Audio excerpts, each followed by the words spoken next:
This episode of the podcast is for anyone who has a newsletter or wants to start a newsletter and wants or has a newsletter to make money or to make more money, wants to make more money with their newsletter, wants to start a newsletter and make money. That is who this episode is for. I'm going to be sharing two articles. The first is using a newsletter to build a $20,000 per month consulting business. And the second is things that matter for growing a newsletter. And the second one is actually one that I've read on the podcast before and one that's so good that I turn back to it frequently. I look at it frequently because it's so good. And this first one, I actually haven't read before. I just skimmed it this morning. And I said, there's some good tips in here. I think it's worth to share. And there's a lot of people who are interested in newsletters, who want to start a newsletter or want to grow their existing newsletter further. Actually, just 15 minutes ago, I was talking to somebody and giving him advice on how to improve his open rates because my open rates for my newsletter hover around 45 to 60%, which is kind of crazy. My newsletter is edwardsturm.com/newsletter. But here's the article, the first article, using a newsletter to build a $20,000 per month consulting business. It's by James Fleischman about this guy, Josh Spector. Josh Spector quit a job at the Oscars to become a consultant. Then, to bring in leads, he launched a newsletter called For the Interested. Thanks to this acquisition channel, he's now bringing in $20,000 per month. Here's how he did it. And now this is Josh writing. So Josh says, I'm a content strategist based in Los Angeles. I help businesses get more clients from their content. Before going out on my own, I ran digital marketing for the Oscars, worked in marketing for New Line Cinema, and was a journalist for The Hollywood Reporter. In that time, I realized that lots of businesses invest a lot of time, effort, and money into their content, but most of them aren't getting nearly as many leads and sales as they could be from that investment. I decided to help them solve that problem. I do this through my free newsletter For the Interested, and my podcast, Clients from Content, as well as through a paid group coaching program and one-on-one consulting. Luckily, I had been building email lists over the years, so I didn't have to start from scratch with my newsletter. I also took the Oscars as my first consulting client, so I wasn't starting from scratch on that front either. Over the past decade, I've helped hundreds of businesses generate millions in revenue from their content. The reason I'm able to show businesses how to get clients from their content is because I've built a thriving business doing that just for myself. And don't worry, if you heard that he already had an existing go-to-market, he still shares great advice. And I'm about to get into that in 1 second because my coffee is ready and I need to go get it. All right, I am back with my coffee. First coffee of the day. Oh, I'm so happy, but it's a little bit too hot to drink, but I'm so happy to have that at my side. Let's continue. And this next section in this article is called Charge More,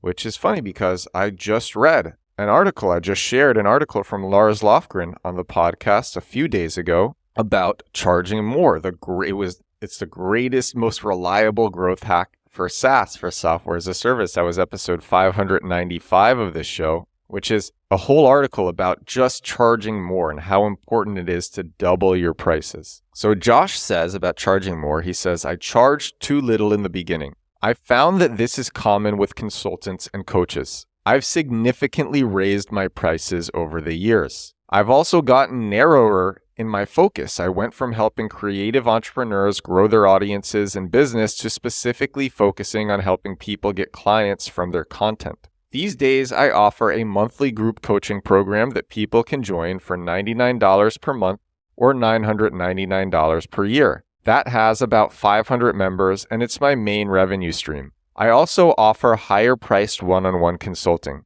When people join my coaching program, they get access to a collection of skill sessions I've produced, which are 1-hour workshops on specific topics like how to use social media to grow a newsletter, how to get clients, how to create a product in a day, and how to position your expertise in the market. Clients also get to join my monthly group coaching calls where they can get help with their specific challenges. In addition to coaching and consulting, I sell ads in my newsletter, $350 per ad. When you buy an ad, you get 2 mentions, one in my Sunday newsletter, where you are one of multiple advertisers, and one in a weekday issue where I write the copy and you're the sole sponsor. This amounts to a $50,000 per year revenue stream. In total, I average around $20,000 per month.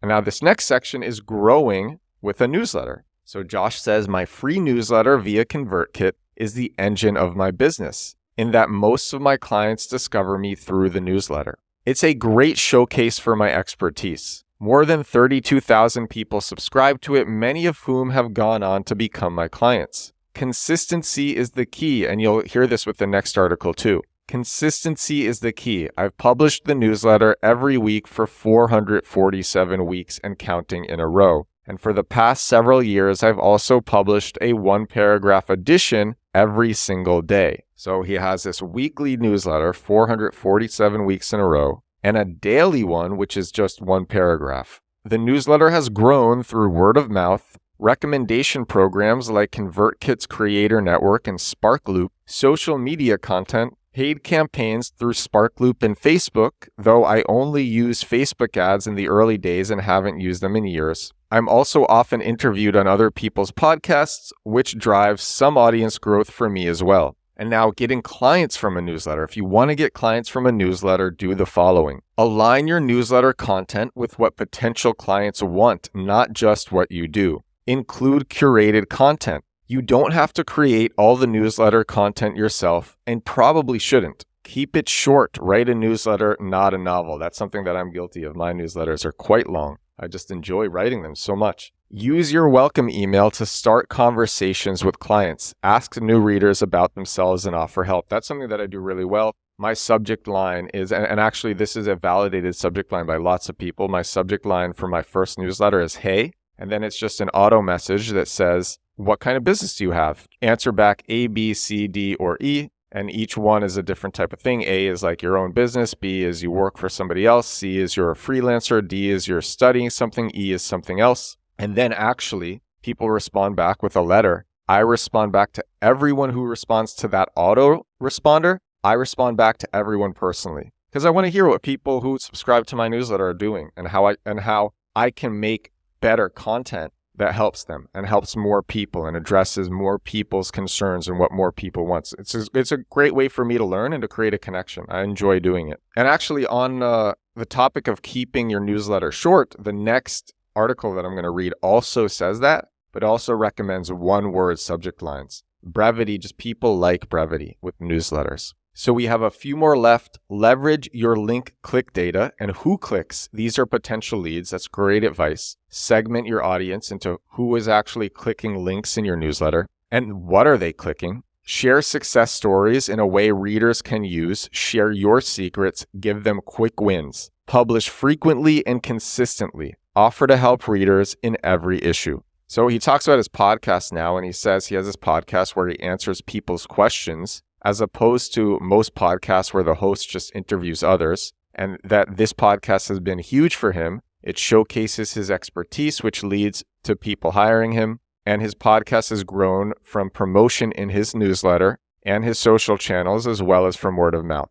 And he posts on LinkedIn and Twitter almost every day. LinkedIn and X almost every day. The article is about to end now. It says, do more or do less. Most people don't do things. They talk about doing things, think about doing things, plan to do things, research how to do things, but they don't actually do them. The more you do, the more will happen. I've also found almost everyone who struggles falls into one of two buckets. They either need to do more or do less. And when it comes to monetizing your expertise, it's helpful to start with these 6 questions. This actually links to a long article on his site, How to Monetize Your Expertise, 6 questions to ask yourself. I'm just going to read the questions, not the whole article. Question 1 is, what single topic of expertise is your focus? Question 2 is, what separates you from other experts in your field? Question 3 is, who needs your expertise? Question 4 is, how will your expertise change a person's life?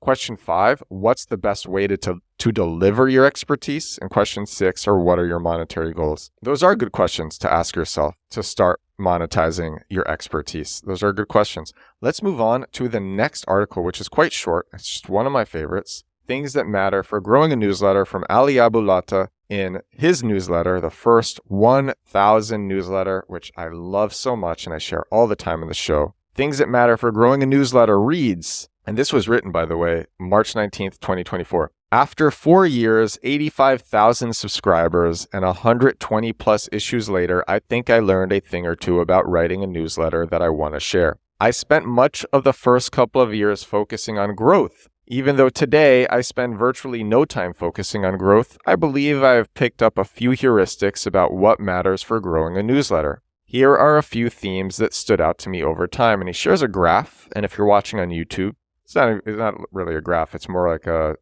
chart. He shares a chart. If you're watching on YouTube, I'm sharing that chart. If you're listening, I'm going to describe it. I'm going to read what he says and then describe it a bit more. So he says, the most surprising realization was that optimizing subject lines and send times wasn't worthwhile. It consumed too much time and energy for little long-term gain. The one exception is brevity. Brevity is critical when it comes to writing a newsletter. Shorter subject lines and concise content can increase open rates by about 20 to 30%.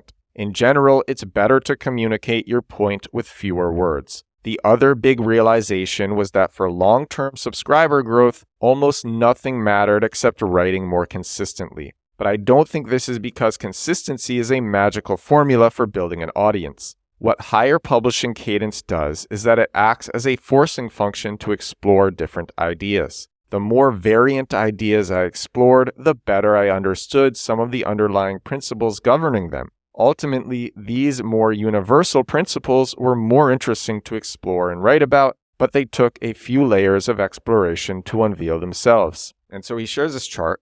Things that don't actually matter that much is when you send your email, weekend, middle of the week, beginning of the week, doesn't really matter that much. Using an emoji doesn't really matter that much. Time of the day you send, 9 a.m., 12 p.m., 9 p.m., doesn't really matter that much. Things that actually make a difference, your subject line. Having a one-word subject line is huge. This is something that I have been doing for, I think, a year now, and it has been huge for me. I recommend it to a lot of other people. Clickbaity subject lines versus not clickbaity doesn't make that much of a difference. And actually, just having a one-word subject line, I think it's automatically clickbaity. That's why it works so well. So just one-word subject lines. Subject line, direct versus cute. Not a crazy difference. And so I will try to find a one word that can directly summarize the email that I am sending out. Because direct does a bit better than cute, but it's not that huge. Just keep one word subject line for the win. And then cadence. Weekly, bi-weekly, no schedule. Weekly is the best. So what I have is I have a weekly newsletter with a one-word subject line. And I learned a lot of that from this article, Things That Matter for Growing a Newsletter. So that is all for episode 598 of my daily digital marketing podcast. I hope these tips, these pieces of advice, these pieces of wisdom have been useful for anybody who wants to start a newsletter or continue to grow and monetize their own newsletter. And that is all. I will talk to you again. We're at 598 episodes in a row, days in a row, and I will talk to you all again tomorrow. Bye now.